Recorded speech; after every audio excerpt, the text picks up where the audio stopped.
सिंधीअ में चवणी आहे त रत राणो आहे। जंहिं माण्हूअ में रत जी खोट हुजे त उन जी सिहत मुख़्तलिफ़ मसइलनि जे वर चढ़ी वञे थी। रत जी खोट जा केतिरा ई सबब हूंदा आहिनि जंहिं लाइ डॉक्टर सां ज़रूर राब्तो करणु घुर्जे। घणे मिक़दार में रत जी खोट जो रुॻो रत जूं थेलियूं चढ़ाइण ई हल हूंदो आहे, पर जेकॾहिं इहा कहिड़े बि नंढड़े सबब जे करे खोट जो शिकार बणिजी वञे त इन खे पाण मुरादो तौर बि सवलाईअ सां कुदरती मिक़दार ताईं पहुचाए सघिजे थो। अॼु असां अव्हांखे 5 अहिड़ा सवला खाधा ॿुधाईंदासीं जेके अव्हांजे जिस्म में रत जी खोट खे ख़तम करण लाइ इंतिहाई अहम किरदार अदा कनि था। किशमिश हिकु बहितरीन मेवो आहे। सियारे जी मौसम में ॿियनि ख़ुश्क मेवनि सां गॾु किशमिश बि मार्केट में जाम मिक़दार में मौजूदु आहे। उन में आयरन जो जझो मिक़दार हुजे थो। किशमिश जो घर जे मिठनि खाधनि में इस्तेमाल आम तौर ते कयो वेंदो आहे। किशमिश राति जो पुसाए सुबुह जो नेराने खाइजे त रत जी खोट जे मसइले सां मुंहुं ॾेई सघिजे थो। मिठे हुजण करे इहा शुगर जे मरीज़नि लाइ शुगर में वाध जो सबबु ज़रूर बणिबी आहे।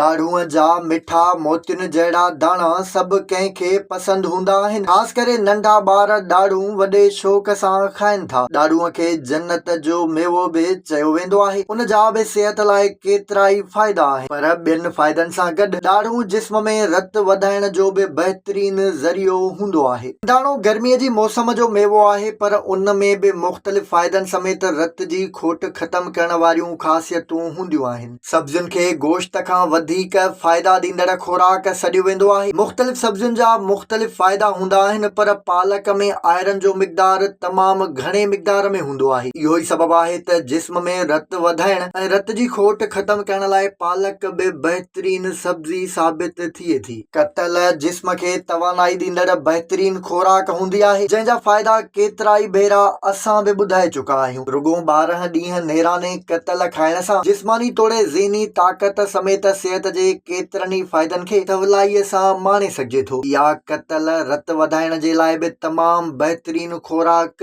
हूंदी आहे। कतल में बि आयरन जो मिक़दार तमामु घणो हूंदो आहे, जेको जिस्म में रत वधाइण जो सबबु बणिजे थो। पर मिठी खोराक हुजण करे शुगर जे मरीज़नि खे कतल खां बि परहेज़ करणु घुर्जे।